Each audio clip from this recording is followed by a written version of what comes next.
All right, everyone, thank you so much again for joining us. Before we get started, I just want to go over a couple housekeeping items.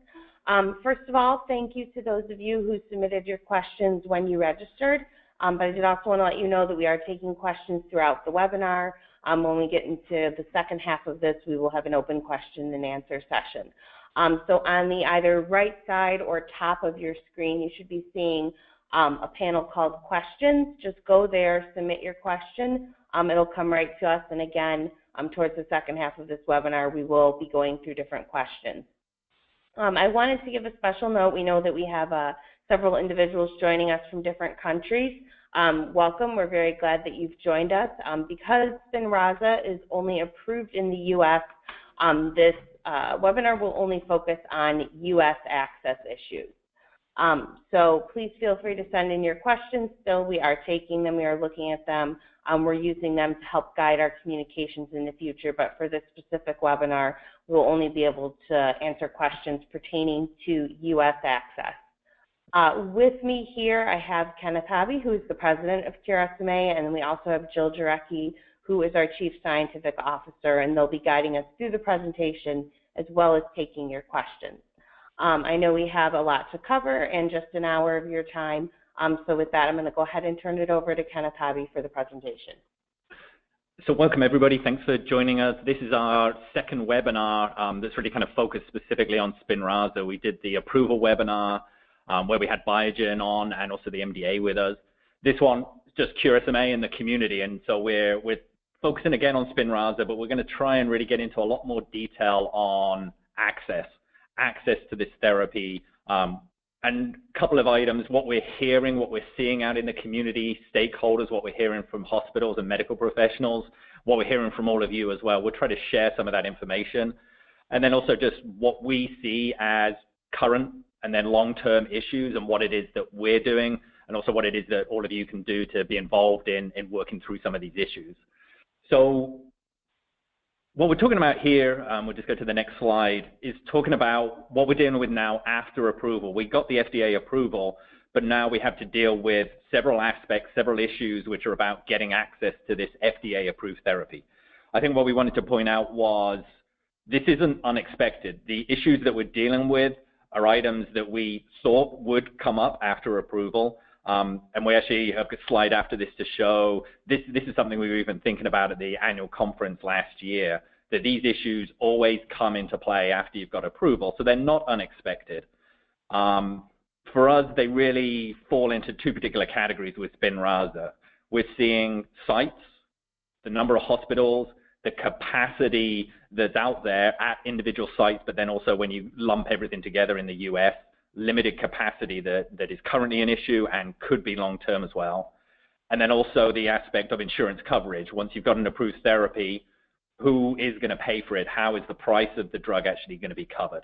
So those are the two issues that I think we're going to focus on most in this webinar. Again, I'll say that these aren't unexpected, but in some ways they're earlier and bigger than we thought they would be. I'd like to say that's because of some good news, some good steps that we had the approval from the FDA, which was much earlier than expected. That came in probably about 4 months before we were even thinking that was going to come.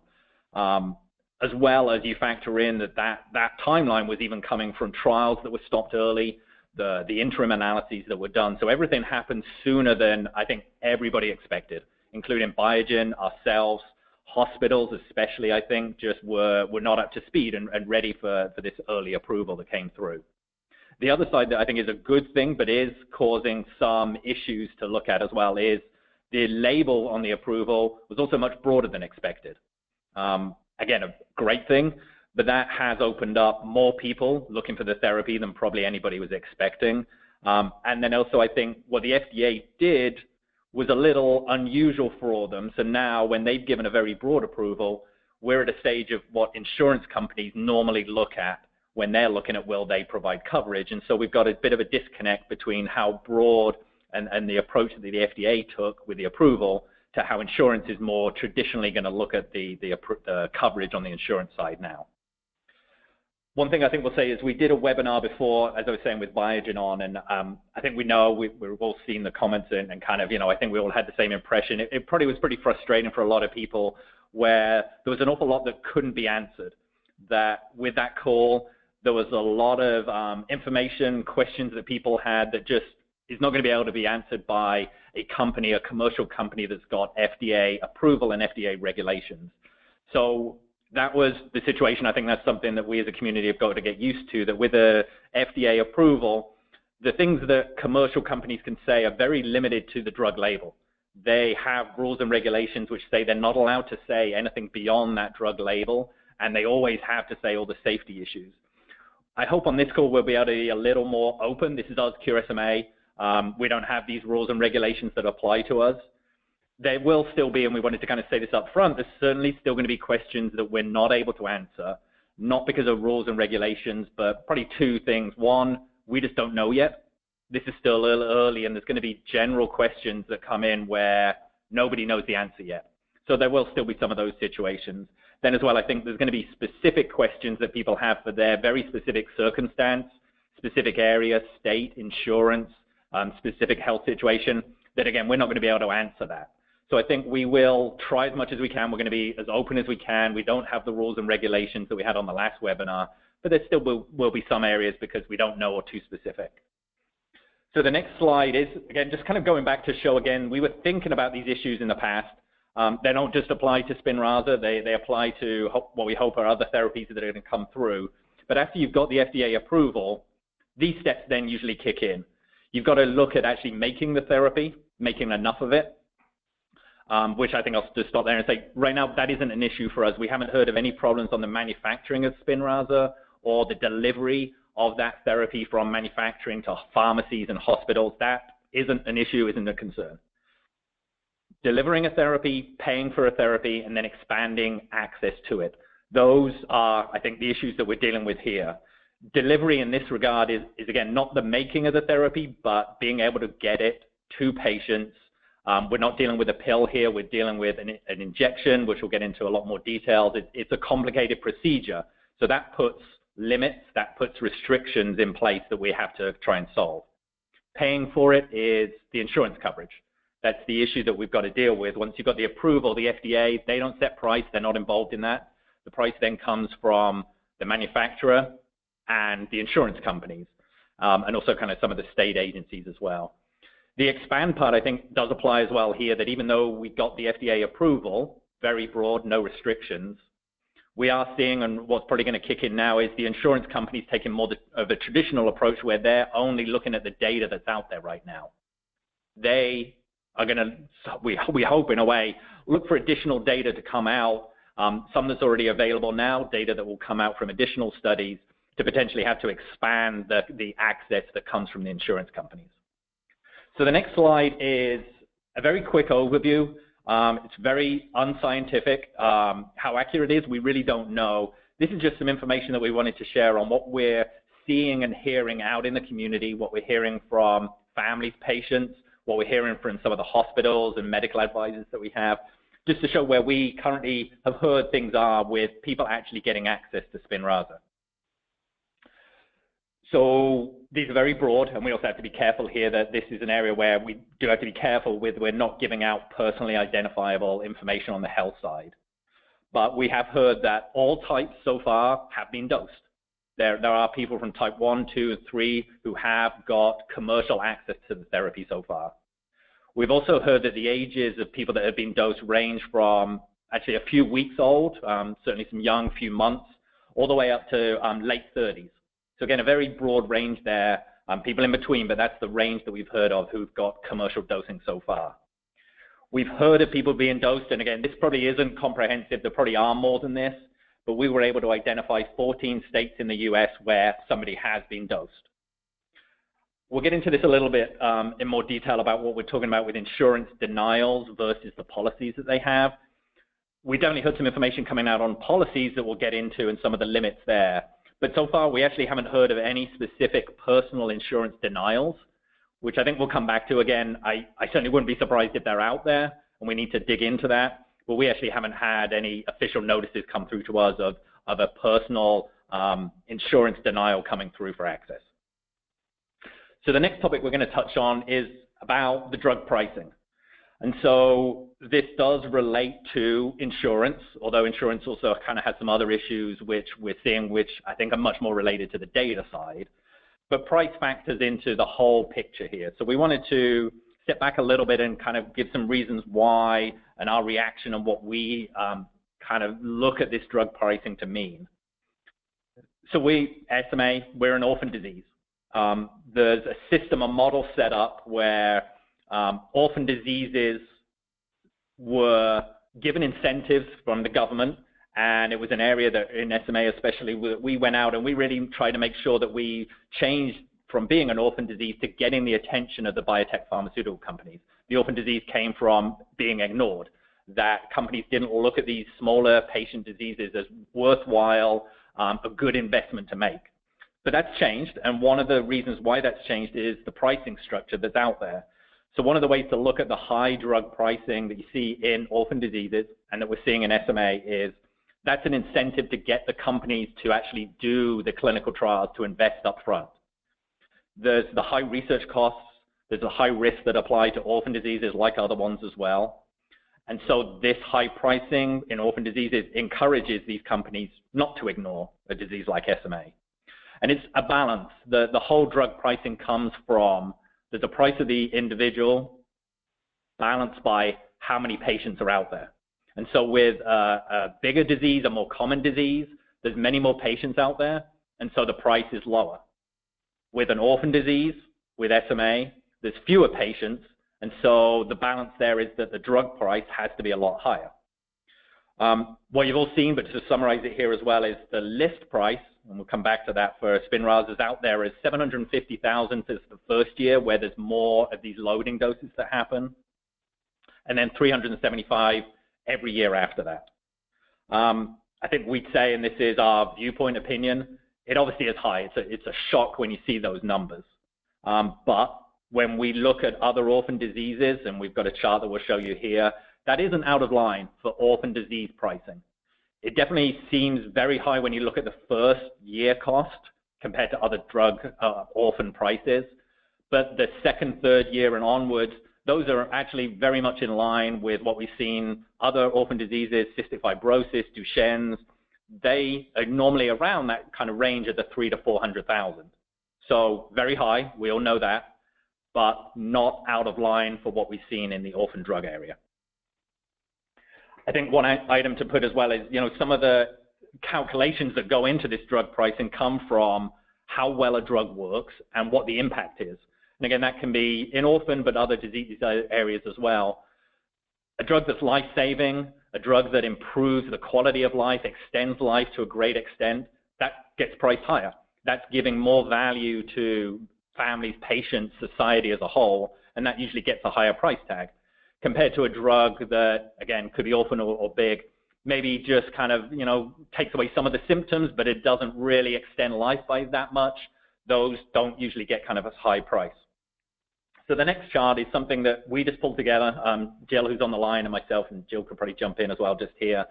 We tried to look and do kind of a check. We're saying this thing where we don't see this price as out of line with other orphan diseases.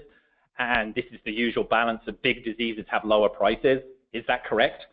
And I think, and these slides will be available. You can look in more detail later on. But the information here does hopefully kind of line up and show that description of the drug pricing that we're looking at. That you have small orphan diseases, Pompe's, SMA, cystic fibrosis, that have these populations around 5, 10, 20,000 or so. These are the drugs that have prices 200, 300, 400,000. Again, Spinraza has this very high first-year cost. We just plugged a number in that we could say is maybe the average over time of 450,000. It seems in line with those numbers. Then we put a few examples in here, hepatitis C and high cholesterol.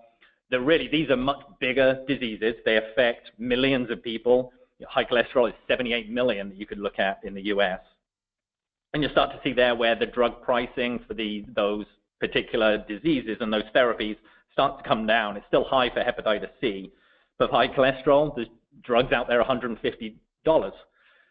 It's the balance, though. It's when you have $150 spread over here, 43 million people that are on disease, compared to an SMA where we've got this 450,000 on average drug price that's maybe going to be spread around 5,000 people. So Jill, I'm stopping there as well, just to see if you had anything to add on that point. No, I think the slide just indicates that pricing is determined by several things. One, how well the drug works, whether it actually, how the impact it has on the disease. B, the number of people that are on the drug, as Kenneth said, because that has to offset the development costs, which are well over $1 billion for a lot of these diseases. And then the third thing is how many other drugs are available in the market for that disease. And that will also bring down the cost long term when there are options that people can choose between, and different subpopulations of a disease may benefit more or less from different drug options. So when you have multiple drug choices, that will also affect the drug price of any specific drug.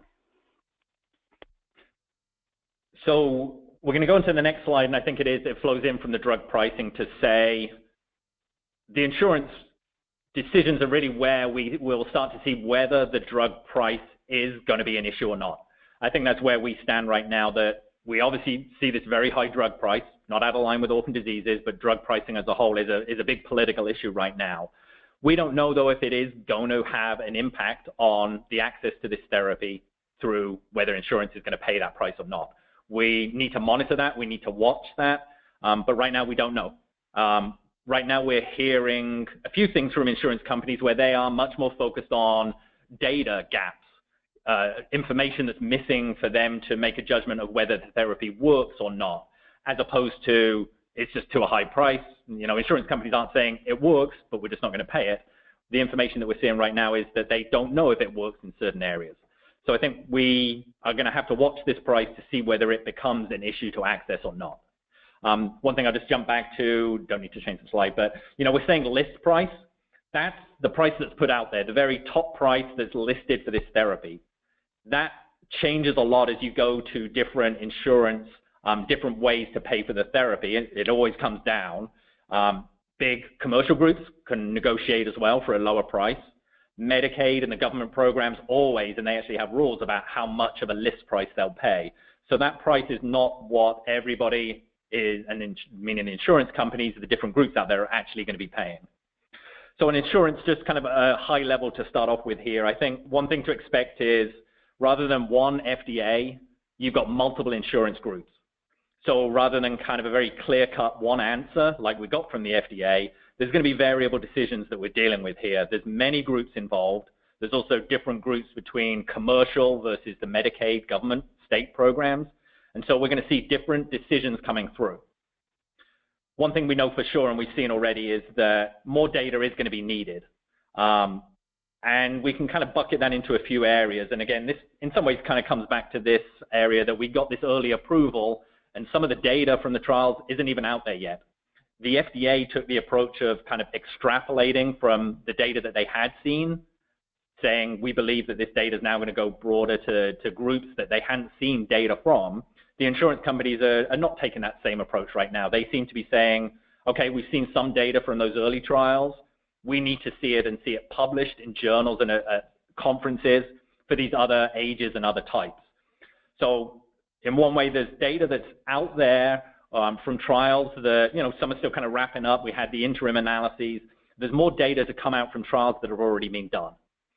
We're working, I know Biogen is as well, to get that information out as quickly as possible, get that published. There's a conference coming up, I think, in April where we hope some more will come out, and more after that as well. The more data, the quicker that we can get it out, the more that we can kind of work with the insurance companies when they're saying data might be an issue.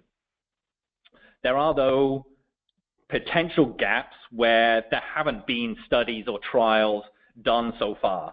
And I think that's kind of this area of, are there going to be areas where there isn't data to come out from current trials where insurance companies are going to say, we're not going to pay for that therapy. There have been no studies that prove this works. And so we're looking to see, is that an area for the adults? And also an area that's come up, not just adults, but across different types as well, where people have had spinal fusion or rods. Our insurance company is going to say there haven't been studies showing that that doesn't prevent the benefit of this therapy. we'll come back, I think, to talking about this in next steps later on. One thing that we're seeing as well from insurance companies that they're putting in place is, even if they are going to cover it up front, they're going to ask for ongoing proof in an individual case by case that it's still working, that it has had a benefit.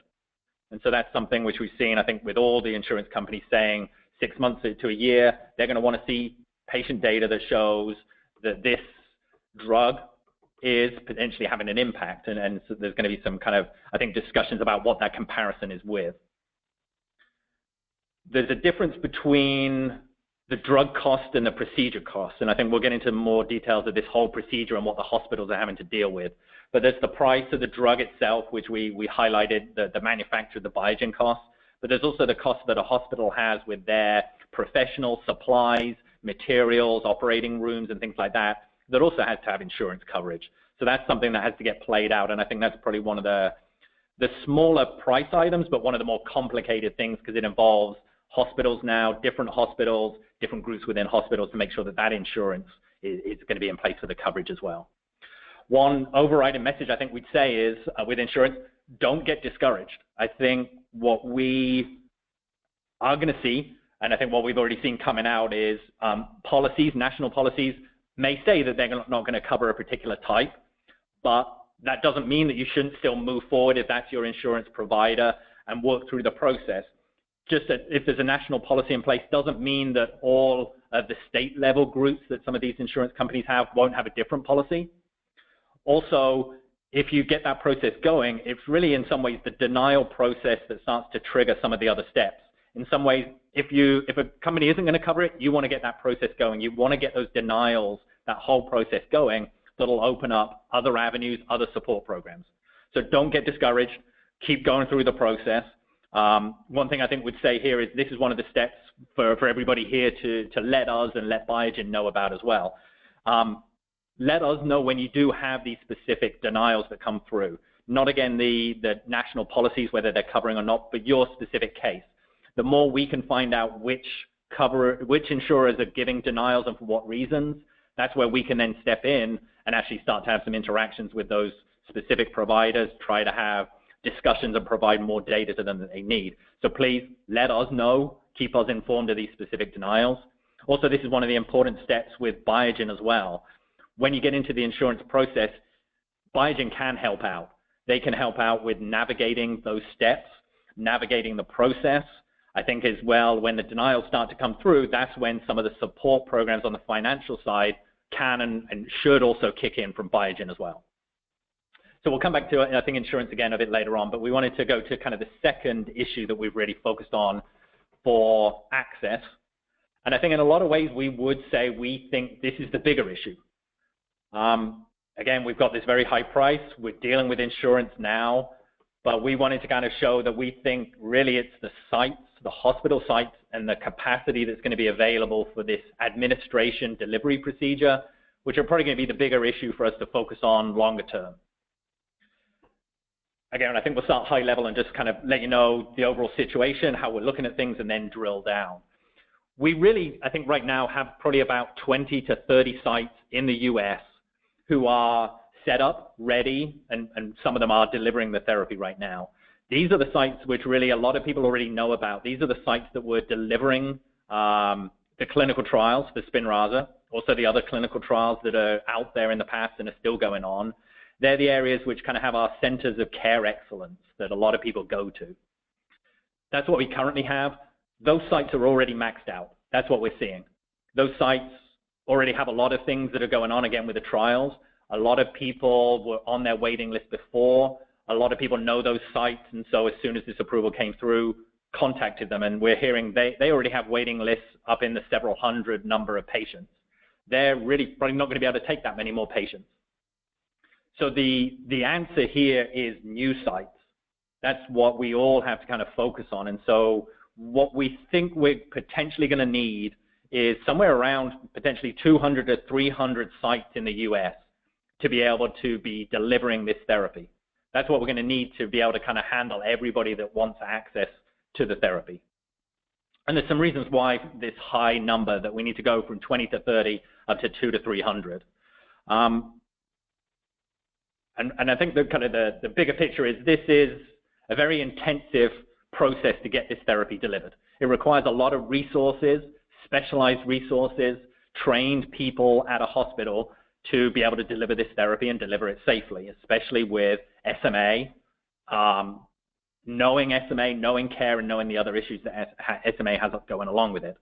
There's a loading dose period, and this creates, a high intensity when the drug's first being delivered, which means that hospitals can't start so many waves of patients at the same time. They have to get a group of patients starting in the loading dose period first and get through that loading dose before they can start more people.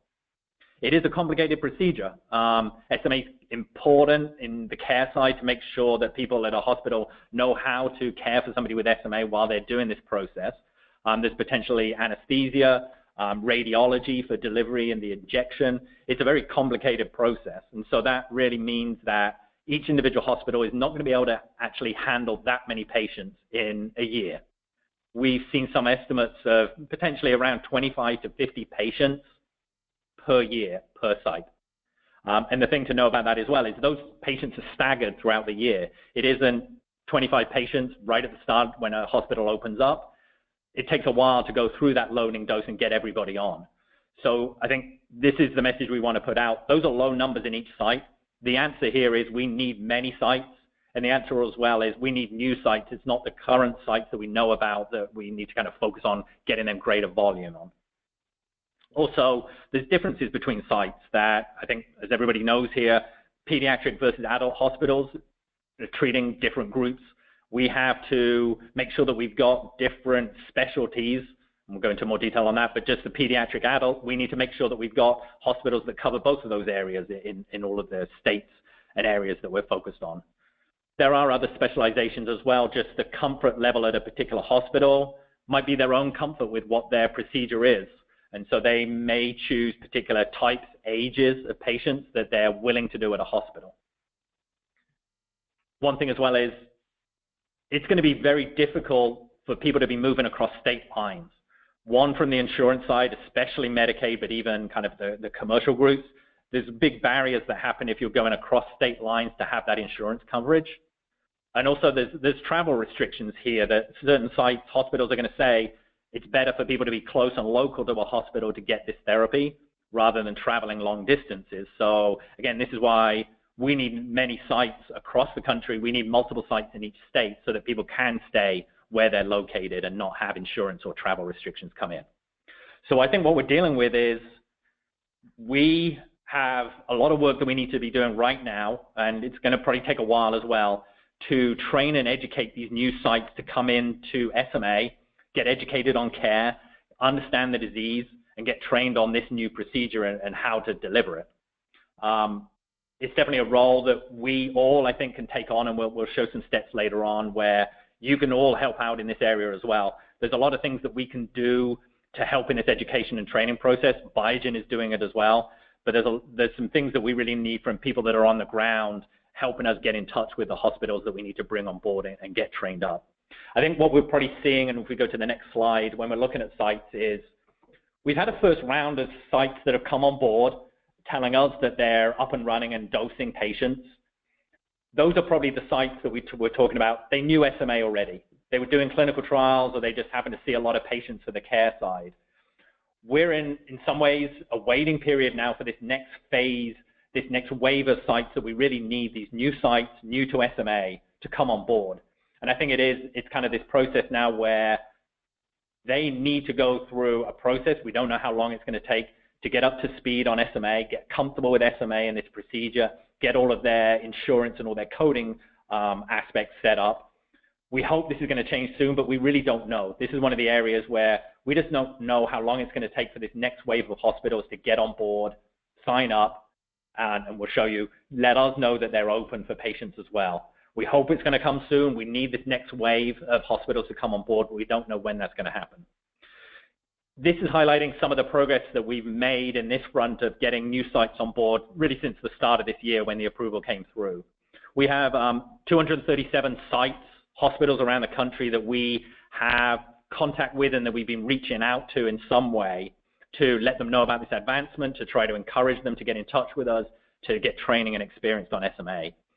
80 of those sites are, lack of a better way kind of to describe it, in communication, in conversation with us, that we're now going back and forth, providing them with information, finding out kind of where we can help out, where they think they might be kind of focusing, when they might be up and running. We have 25 sites who have confirmed with us that they are ready to go, that they're now ready to have people come to them and get dosed. One of the areas, and we'll describe this in more detail when we're talking about this list, is we have a goal of putting out a list of sites who are ready and delivering Spinraza to the community and have that available as a resource. But we really need to get it to a point where we have most states covered with at least one site. If we don't do that, if we only announce a few states and go live with this list, those sites are going to be overwhelmed. And in some ways, those sites might actually kind of shut down taking any new contacts if they get overwhelmed with several hundred patients all reaching out to them across state lines and things like that. So we want to get at least one site in close to, we were putting kind of this level of 80% of the US states ready, and then we can launch this list. And we think that'll manage this kind of flow. No individual site will be overwhelmed, and which would actually cause them to pull back. So we now have 25 sites. Some states have multiple sites, and we actually have 18 states in the US where we have at least one site who's given us consent and are ready to kind of be announced. To set expectations right, though, I think we wanted to say that even if we get up to 100, 200 sites, there will be waiting lists still. Because of this staggered approach to this with a loading dose, there will be waiting lists for people to get access to the therapy. I think this, and this is why we're saying this to us is the big issue. This is the complication more than insurance. That capacity is going to be a problem. We need to get new sites up and running, and even when we do, there'll be waiting lists to be able to deal with this intensive process to get people dosed. I think as well that we're fully expecting individual hospitals will specialize, whether it's adult, pediatric, certain ages or types.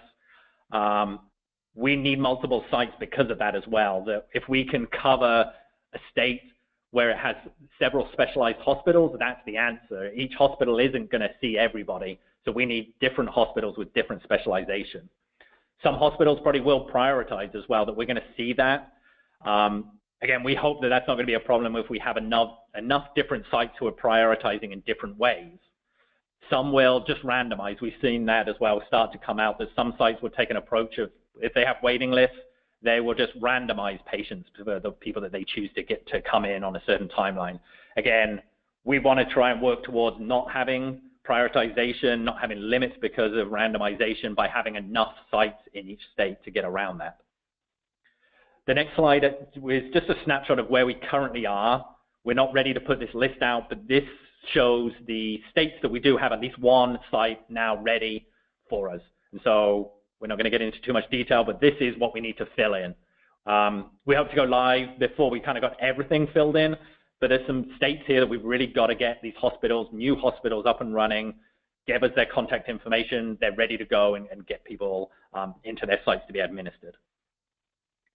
The next slide is a quick summary of how we were seeing the insurance, the national policies come through. There's the commercial ones, and I think it's the big 5 that we have on here, and then there's the state government Medicaid programs as well. We haven't seen anything really officially from Medicaid yet. We don't know for sure, but we think some patients have been getting approvals and dosed through Medicaid, but we haven't seen any national policies come out yet. We've seen 3 policies come out at the national level from Anthem, United Health, and Humana. And I think this, we tried to show here the point of this variability, that we are going to see different payers choosing differently on what they're saying they're going to cover and what they won't. Again, don't take these national policies as to be discouraged. You should still go through the process, even if it's saying here that a particular age or type is not going to be covered. State, individual, group decisions may be different, and also the denials are part of the process that will give you access to other programs, other support. But I think what we are seeing is some difference between Anthem and Humana, who seem to focus much more on saying that they will have the coverage for type 1s, younger, fewer copies of SMN2, compared to United Health, which was kind of actually on the other extreme. They actually excluded, in some ways, the lower copy numbers and the type 0s, but United Health gave the coverage and the national policy across all ages and types. So the next slide, I think I'll just hand this over to Megan as well, is about information that we have now, some certain resources that we have on insurance and what can be done, how we can help. Fantastic. Thanks, Kenneth. Real quick, I wanted to make you guys aware of a couple different resources that we have. The first one is specific to this question of Spinraza insurance approvals, and then the second is a broader resource. First, I wanted to let you know that we are posting all national policies as we receive them. Now, I think as Kenneth hit on, what a national policy says and what happens in your particular case may be different, but these national policies give us a good baseline in terms of what the major 5 commercial insurers, as well as the different state Medicaid providers, are saying about what will and will not be covered. If you go to curesma.org/Spinraza, the sort of top section there is called Resources, and then if you scroll down just a little bit, you'll find a subheading called Insurance Policies. And again, right now, the 3 major insurers, Anthem, United, and Humana, who have put out national policies, those policies are listed and linked there. As more national policies come out, we will continue to add them. So again, your individual situation may differ, but this is just sort of a starting point resource for you. The second, and this is not necessarily specific to Spinraza, but is more about the broad area of insurance. What are the different types of government insurance, the different types of commercial insurance? Many in our community have both. How does that work together? How do I choose a plan? How do I sort of navigate the plan? Different denials or things that might happen. We are putting together a new care series booklet called Choice in Connection to Care, a health insurance roadmap for people living with spinal muscular atrophy and their caregivers. And I have here a projected release date of March 1st, 2017. We are working actually to get it out before then. It will be out at the latest on March 1st, 2017. And so again, this will be not specific only to Spinraza, but to the full breadth of care and treatment that we know individuals with SMA need. So on our news blog, curesma.org/news, we will post an announcement and a link to a PDF when this is complete. We'll also be announcing it on social media. And then if you want a paper copy or a hard copy, the announcement will let you know how you can request that. So I think we'll go on to the next slide, and we'll try and go quickly, I think, through these final ones now, and then we can get to the question and answer part and get through as many of those as possible. This next slide highlights some of the next steps that we're doing that also you can be involved in as well. So one thing is help us out with this area of finding sites that we can add to the list. You don't have to do a lot of the training, the education awareness. Really, if anybody can just help us out with particular contacts at hospitals that you might know about in your local areas, sending those into us allows us to trigger a process to try to get them on board and help them out, get them trained, get them interested in SMA and its therapy. So definitely, please send along any contacts you have to the email that we show here, patientcare@curesma.org. We have what we're calling a community survey that's actually live right now. And we'd encourage everybody to be involved in this for many different reasons, but one in particular is to help in this area as well. More data that comes in gives us more evidence that we can go to insurance companies if we need to, giving information on the impact, the burden of this disease. This here is not so much related to kind of the benefit of Spinraza, that hopefully is going to come from the clinical trials, but we can show comparisons of that benefit to what the burden, what the issues are, what the impact is from SMA right now. And that balance is something that we can go into insurance coverages and payers and make some arguments to try and help coverage. There may be additional trials coming. We haven't heard of any yet, but those may be opportunities that open up once specific gaps, I think, might be seen on insurance from them saying they need to see more data, more studies, more trials, more data collection might happen, and that's something to be involved in as well. We are working, and we have been for a while, to implement an area that we've been calling the Care Centers program, where much more for patient care, we've been trying to build a department here and a network of sites that know how to deliver SMA care, that can be involved in the studies that will improve that, but also delivering it. We now need to, we think, to accelerate that whole area. It's something that will go hand in hand with increasing the capacity of sites that also deliver the therapy, that also are delivering SMA care. They go hand in hand, and I think that's kind of a process that we want to accelerate. And again, we're aiming for multiple sites who know how to deliver SMA care, know how to deliver this therapy in each state, getting up to this 200 to 300 number across the U.S. I think one of the goals there as well is once we start to get at least one in each state, we'll start to look at these gaps. And again, this is something I think important for you to be involved with us. We'll collect it from the hospitals as well.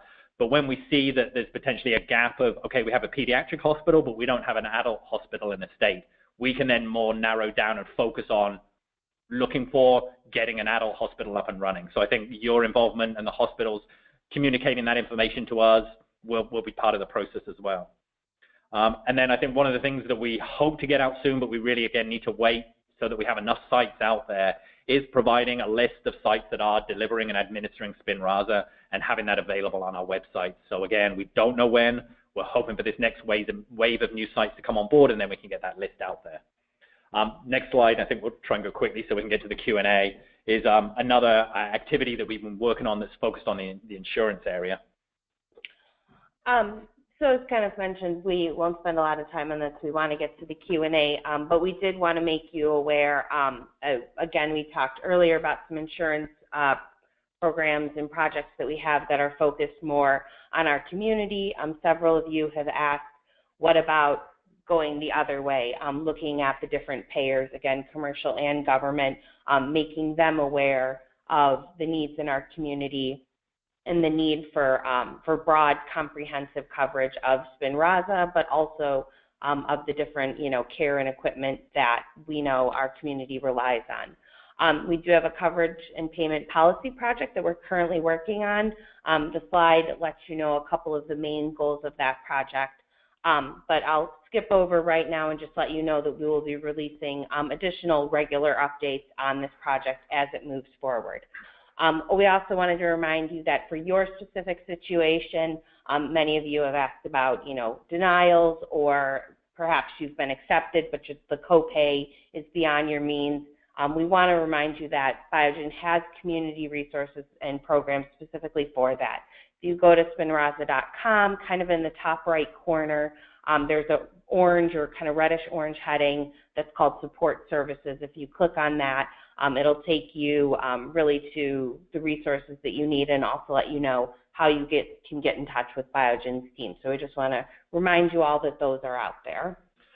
So the next slide is, I think, really about stepping back to kind of bigger picture again. I think it's reiterating our community and Cure SMA, what we're about, which is one community. We're here. We're one community of everybody that's affected by SMA, all types, all ages. I think we've had this slide for a while as we were going through clinical trial stages, where frustration in the community definitely mounts when people are having different abilities to get access to trials. Now it's about different access to an approved therapy. And so that's there. It's, I think, that different access which causes the frustration. I think we as an organization, we as a community are focused, without a doubt, that we are going to work to make sure that price, insurance coverage, and capacity do not become barriers to access. I'm saying that in that kind of way because there may be situations where personal choice, decisions might be that, somebody doesn't want to get onto Spinraza, that they don't think that that's their right personal choice. And again, as an organization, we always support that. Personal choices, we just make sure everybody has the information, but then we support those personal choices. So there may be decisions where somebody doesn't really need to get access to the therapy. That's going to be personal decisions. We just want to make sure as an organization, and I think as a community as a whole, these other areas don't become a barrier. Price, insurance, capacity, and that's what we're really focused on. So I think the next slide we won't actually go into, we'll have it up, but I think this could be kind of a good time to get to some of the questions and try to work through these. The slide has some related information on, but I think we'll leave this up as we try to go through the questions now. Jill and I will try to get to as many as we can. All right, excellent. Thank you, Kenneth and Jill.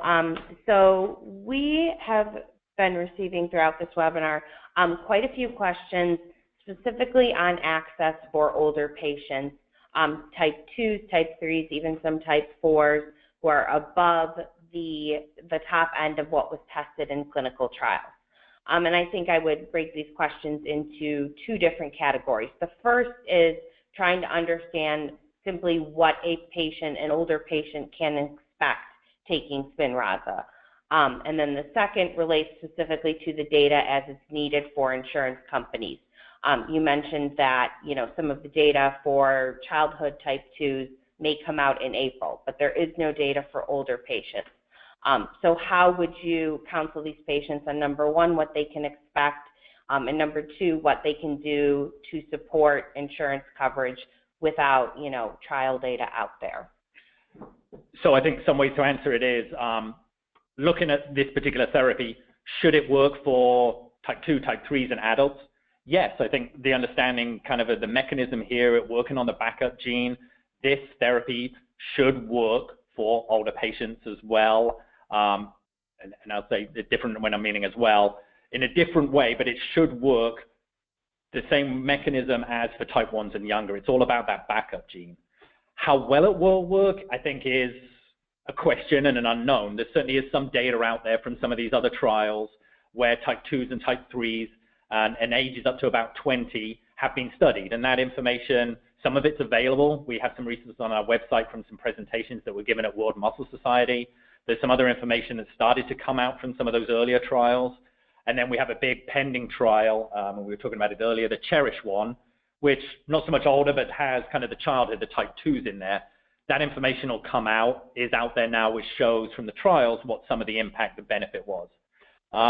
I think more broadly we'd say, and this isn't just for adults, type 2, 3s, I think we put out what we think is the right expectation of this therapy stopping the progression of the disease.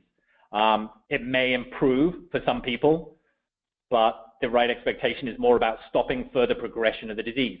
Saying that as well, though, for some people in the trials, it didn't stop progression, that some people still had kind of further loss of function. So that is a potential reality as well. I think we look at this therapy as something which we hope will be effective in stopping further progression, and then it's other aspects of care that have the potential to kind of add and, potentially do improvements as well, other therapies in the future. So we're looking for more data to come out from studies that have been done, but we still think there's probably going to be gaps after that. Again, all the trials, when you look at them, only went up to about 20 years of age, and so there's a gap of data after that. And the question, I think, comes for individual patients. What do you use to kind of see whether this drug would work? You yourself have to extrapolate out, but also the insurance companies, they're going to say, okay, we saw the data in 0 to 20 years. Can we go more than that? And I think that's a question to come. Will they take the FDA approach of saying, yes, good enough, extrapolate, or will they ask Biogen, ours as a community, to do more studies to provide that? Jill, do you want to say anything? Well, just to discuss specifically, very quickly, what the data showed, in the phase 3 trial called ENDEAR for the infants with 2 copies of SMN2, there was a 47% reduction in the risk of death or permanent ventilation, where 68% of the infants that did not receive drug or had the sham procedure required ventilation or passed away, compared to 39% that were on Spinraza. These patients, 41% of the patients on drug gained some type of milestone like head control or sitting or another milestone, compared to 0% of the infants who were on the sham control. And then the Cherish data has not been published in a national conference yet, but in the press release when Biogen announced that the trial was ending due to positive results, the trial occurred in children ages 2 to 12. The children on drug gained 4 points on the Hammersmith motor function scale, where the children who were not on drug lost 2 points over the course of the trial in the functional scale. This is a 60-point functional scale that tests items of all different motor function abilities. So just to specifically tell you, and you can find all this data on our website. We have it all linked there. And that's the data that's been released so far, just to give people specific idea of what the drug has been shown to do in these different populations from infants to age 12. And I think one viewpoint, maybe the way that we kind of look at it is, this drug itself doesn't get rid of symptoms. A lot of symptoms that you might have there, this drug doesn't come in and correct those. It comes in and works on the genetics that are going wrong. Hopefully, if it's powerful enough and it works in a specific case, it stops the genetics from doing anything else wrong, stops that further progression. But in itself, it's not going to get rid of symptoms. Those are things that are going to have to be taken care of to try to make symptoms better, if possible, from other aspects, the nutrition, physical therapy, and even other drugs in the future. So switching gears, I have a question about sites.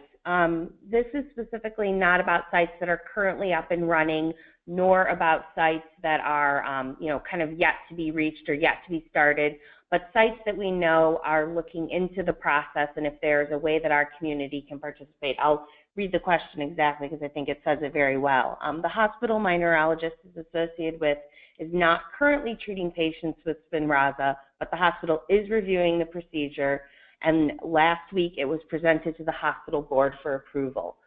Is there a way that we can influence the hospital boards and the different departments to incentivize them to begin administering Spinraza?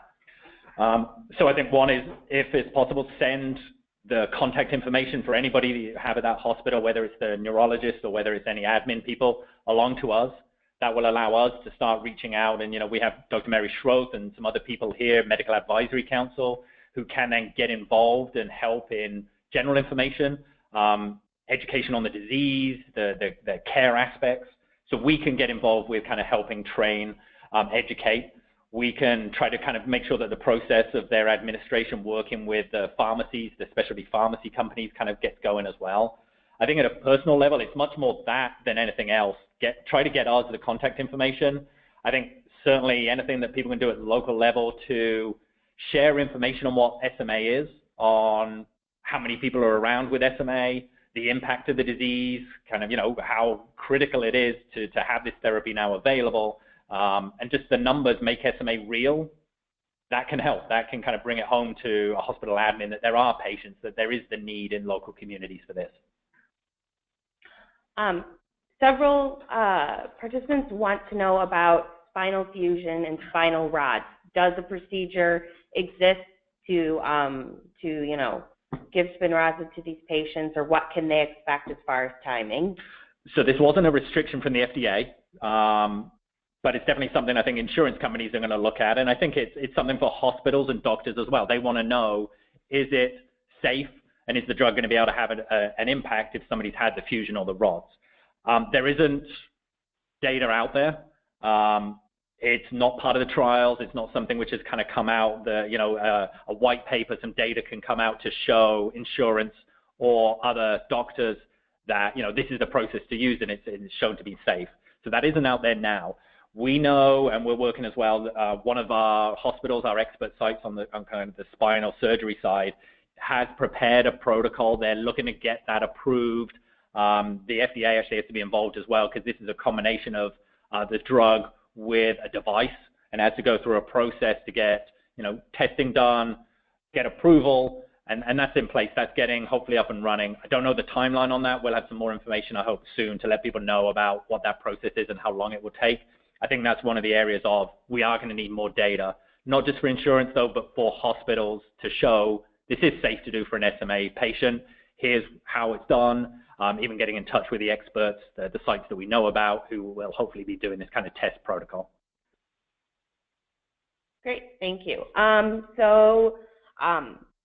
Several commenters have said that for them, for either themselves or their children, simply stopping progression is a win. And there's concern that as insurance companies look for ongoing proof, that they're going to look for improvements only and possibly decline coverage if all that's shown is the stopping of progression. Is that a concern, and what would we do to address that? Well, this is Jill. I think the correct comparison would be to the natural history of the disease. And the natural history of the disease that shows that patients with type 2 SMA lose between 1 and 2 points on the Hammersmith scale in a 12 to 24 month period. And there's lots of published data to document that. So that would be the correct comparison. So I think someone could easily make an argument that compared to natural history, not declining further would be a change from natural history. And I think that would be the correct comparison. And I think we'd be involved in that as well, not so much maybe from the clinical trial natural history data, but from information that we've already got from the community and what I said we were actually collecting right now, showing that that's meaningful. That, okay, one, it's a different from natural history. Natural history is a decline. Even if you just slow or stop that, that's a change. But it's also incredibly meaningful and beneficial to all of you, to patients and families. And we've got some of that data. We need more to make that argument of that's still worth it. That if you can just stop losing function, that has a huge impact on quality of life and impact and independence and dignity in all those areas. I don't think this was specifically was asked, but we've seen some questions asking about, what happens if you stop taking this drug later on? And I think there isn't, again, this is an area where there isn't data so far that, nobody really has information to say, after a year somebody stops taking the therapy, is that good or bad?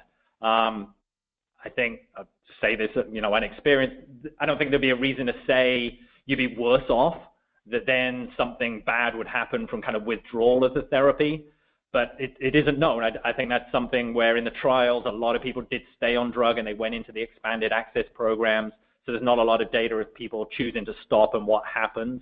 I don't think there'd be any rationale to say, though, you'd be worse off at that point if something changed in the future.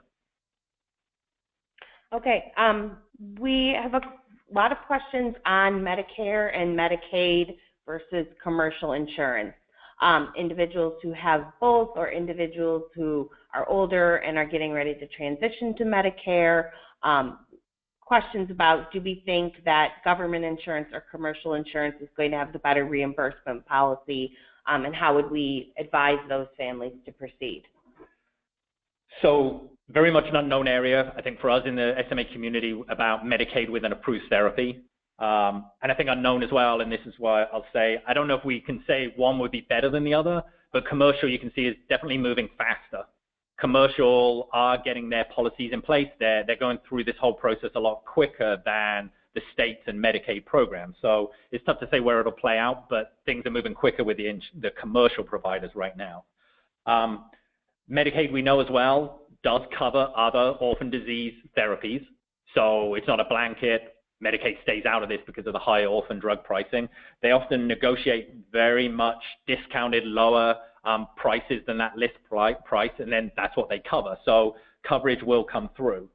We've got to see that play out, and I think we want to see the same angle as we're looking at the commercial ones. Is there a difference between states? Do we start to see a pattern where, states are kind of coming together in their Medicaid programs and all kind of covering one area or restricting it, and that's where then we can get involved, providing more information, more data, and just kind of more advocacy as well.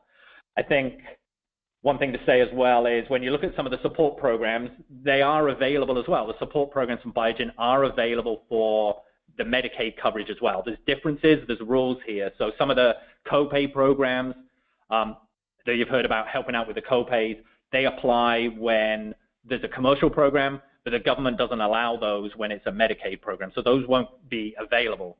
But there's then kind of a second, third step after that. There's some nonprofit charitable foundations that step in to help out with those copays. That's something where Biogen can help out navigating. They won't be able to actually provide the financial assistance themselves. But some of the other support programs that Biogen has will still apply with Medicaid, navigating the process, and other ways to kind of give access later on as well. We have one other question on advocating to establish new sites. Some are asking, can we make a list of, you mentioned there was about 240 sites that we've contacted.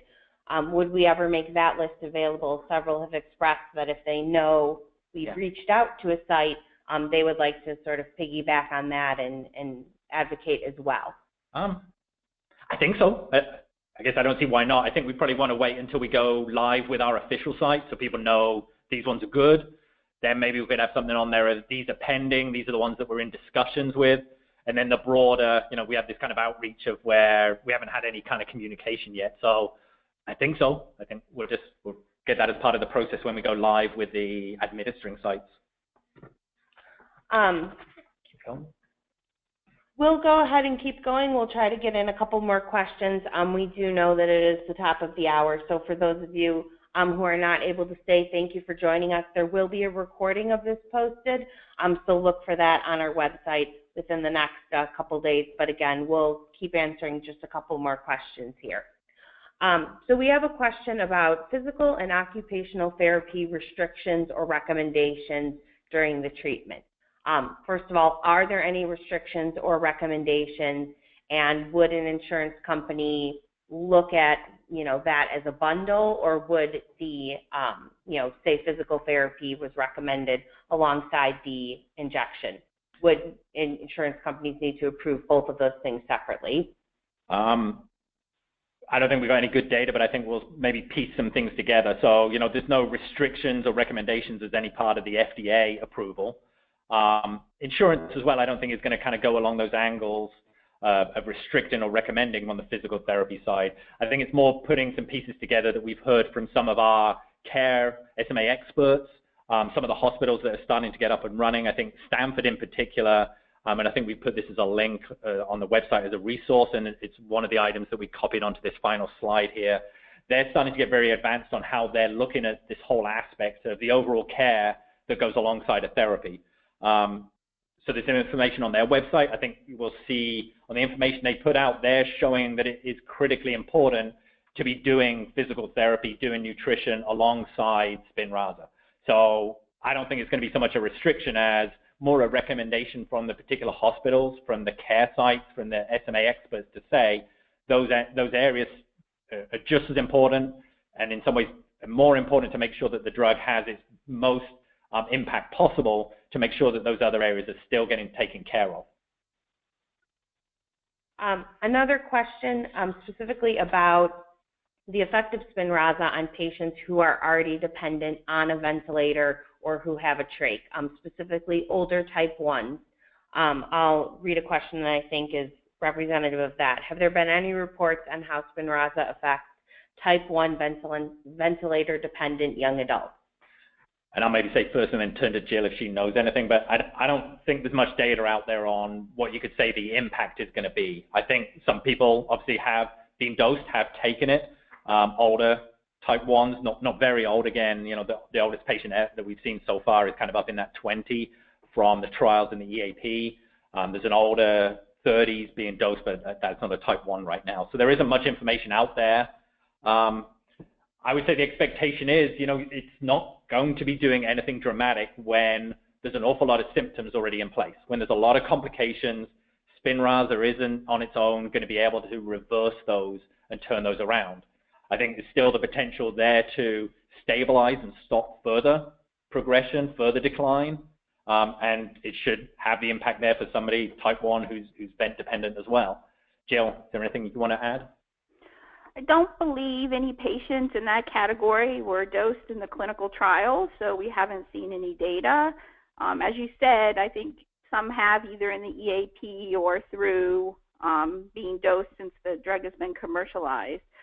Just as you said, I think secondary complications of the disease will not be reversed by increasing SMN levels most likely, but as Kenneth said, it could help with preventing further progression or helping with fatigue or other types of, muscle strength issues. But we just don't know because we haven't seen any data. Okay, great. So we have a question about with, so many patients now starting to be commercially dosed, and therefore a lot of patients sort of in this early loading dose phase. What kind of improvements are patients seeing in these early phases? What's the soonest sort of improvement you might expect to see? Or in short, how do you know that the therapy is working once you've started it? And I know Jill's got something specific on this. I think I'd say, opinion again, kind of looking at information that's out there, that it takes a while for this drug to have an impact, that it's slow for it to really have an effect, that it takes a while for these drug levels to build up. That's why there's this loading dose period. It takes a while for all of these steps of, having an impact on the backup gene, getting the protein up, that having an impact on the nerve cells then having an impact on the muscles. That's a long process to go through, so it takes a while. I think we saw this in some of the trials, which is kind of in some ways more from kind of a placebo effect, that when you get on therapy right away, even those people in the trials that were on placebo, they feel like they get a boost of energy. I think it is more from that placebo effect than anything else. The boost, really seeing this drug have an effect, takes a long time. How long? Jill could jump in. I don't think it should be unexpected that you are waiting 4 to 6 months before you might really start to see something that is coming through from a real action of the drug. This isn't an instant thing. It's not even from the first doses to kind of expect something. It seems like it's a slow process. Jill, do you want to say anything in comparisons with others? Well, looking at the data that's come out at the different conferences on the clinical trial, phase 3 clinical trial results, the gain in function on the CHOP and TEND, or well, we haven't seen the Cherish data yet, but on the CHOP and TEND data, that motor function scale, it appears that the gains are slow and steady through the first year of dosing, with even further gains out after the first year of dosing. But, what's considered maybe to be a significant change on one of those scales, say 2 points or so, that probably is going to take, as Kenneth said, a couple of months to see and really be confident about. But gains occur up until the year point, and even after that, very slow and steady gains. All right, we have another question here, and this specifically relates to hospitals and sites. So we've seen that insurance companies are making decisions and perhaps putting limitations both based on type of SMA and based on the number of copies of SMN2. Are hospitals making similar determinations, and does it seem they're looking primarily at type of SMA or at number of copies of SMN2? So they may look at both. I think it's going to depend hospital by hospital on the particular physicians and the experts there, whether they look at age or type or the copy number, probably based on their experience with SMA as a whole and the disease and the genetics, if they look at those factors. I think, not knowing what aspect they might look at, I think it's pretty reasonable to say certain hospitals will look at those areas and make their own decisions as well. And this gets into kind of the personal recommendations that a healthcare professional might make to a patient, that they'll interpret some of this data their own ways. They'll provide advice to certain patients on how much benefit to expect, what the risks are. And so that can be kind of on an individual basis. I think we definitely do, and one of the items that we had in here is we're expecting hospitals to specialize, that they will have their own, lack of better kind of expression, areas of comfort about this disease, about the intrathecal injection, and they'll choose to focus and specialize in a particular area of, type or age of the disease. I think we'd like to work with those hospitals as best we can to kind of educate and broaden them out where we can with information. But I think our answer to that is it's not unexpected to have certain hospitals do specific specializations. Our answer is to look for the gaps and then bring on other hospitals who are going to fill in those other areas, other hospitals that have different specializations and skills. And so that's how we get the coverage, not by pushing each individual hospital to do everybody. In some ways, it's good that hospitals specialize. They get very skilled at a particular area and they get faster and have the right kind of capacity. But we want to make sure that in a state, for lack of a better kind of area, we have all of the particular ages and types covered by different hospitals specializing. Okay. One more question on sites, and then I think we'll wrap up after that. So these sites are specifically for Spinraza administration. Are we also looking to build a list of sites or of doctors who we know are willing to prescribe Spinraza, and do you need to go to the same site for both? Yeah, I had a note, and we'll kind of maybe walk through the steps as well. So I think the list we're looking at definitely is, this is what we're trying to get live as sites that are delivering Spinraza, the sites that will administer and go through the procedure for the drug. That's what we want to kind of get out there. That's the big gap that we have. So some steps, I think we had this before, but it's good, I think, to go through these steps again in light of kind of this question. But, there's the start form, which kickstarts a lot of the process here with Biogen and with the support programs and getting the process going. That's something which a patient family has to get going, but you also need to have a healthcare professional sign off on that as well to give the consent. It isn't essential that that healthcare professional is also somebody that's given the prescription or has done the prescription. That whole process can start just with the consent of a patient family and a healthcare professional. The prescription can come afterwards. The prescription part can come from a physician, a doctor who isn't administering at a hospital. It can be different. And I think that's something good, that it's hopefully broader, that, any doctor out there can make this prescription. It doesn't have to be linked to a particular site. So that can kind of get that process going. I think that then triggers more support and programs from Biogen as you get the start form signed and the consent, then you get the prescription, then obviously you're getting into an insurance process that you can get assistance from Biogen and support and just working with the insurance company as well, get that process going. Then ultimately it does get to the site. That's kind of the final step that obviously needs to take place, but it can be, if I'm describing this right, hopefully, can be separated from those other steps of just a healthcare professional from somebody that will prescribe to a site that will administer. Those can be separate. Was that the question? Mm-hmm. Yes. All right. Thank you all so much again for giving us a little bit more than an hour of your time on Valentine's Day. We appreciate it. Again, we'll be posting a recording of this. It will be on our YouTube channel. We'll link it from our website. We'll also post it on Facebook and Twitter, different social media outlets. And I think we'll watch as well that hopefully these are valuable. We'll take feedback as well. We're willing to do these as frequently as we need to, as this is valuable and we're given good information. So for us, it's good for us to do these again if people see the need, and we can kind of give regular updates on how the process is going with new sites, what issues we're seeing as insurance, particularly at the Medicaid level, starts to come out. So we'll try and do these as regularly as they're valuable. I think obviously the conference as well is going to be a key time. That's something that we're leading up to in June, where we'll be 6 months in. And I think that's going to be one of these key opportunities, a lot in person. We'll have things posted as well to provide information and updates. But we'll do it in between now and the conference as much as needed. So yeah, each of you will be receiving just a short questionnaire about this webinar, about the topics that were covered, and about what would be helpful in the future. So we'll be sure to add in a question there about how frequently you would like to be updated on these and kind of the different methods we can use. And we'll go forward from there. Also, if you submitted a question, we do bank all of those, and we use those to guide, perhaps latest news posts that we put out, other different communications that we do, so we can kind of shape that according to what's on everyone's mind. So please continue to send us questions, info@curesma.org, and we will continue to, catalog all those and put out communications that address them. And please, again, send us site contacts that you have. That's, I think, really critical. We'll run with that and kind of get those going to get sites educated. Keep us updated as one of those items as well. Please let us know. You don't have to give us personal information, but just let us know particular status of the insurance process, any kind of steps that you go through.